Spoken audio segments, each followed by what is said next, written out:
আজকের ইফতারে কি আয়োজন করা হয়েছে চলুন দেখাই। এই যে দেখা যাচ্ছে মরিচ, কিন্তু এটা কিন্তু মরিচ না, এটা একটা ক্যাপসিকাম। বলেছিলাম এই মরিচগুলো খাবো, দেখতে খুবই ভালো লাগছে। আর আমি ভাবছি যে মরিচটি নাকি অনেক ঝাল হবে অথবা খেতে কেমন হবে।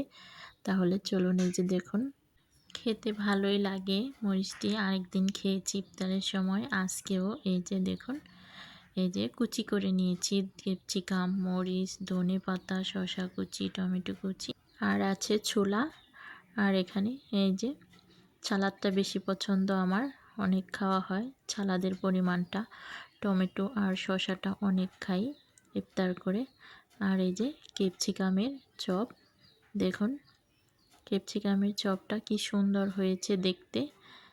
আশা করি খেতেও অনেকটা ভালো লাগবে।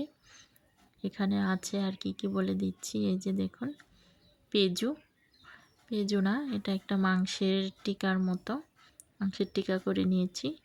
আর এটা করেছি আলুর চপ। আর এই যে ক্যাপসিকাম,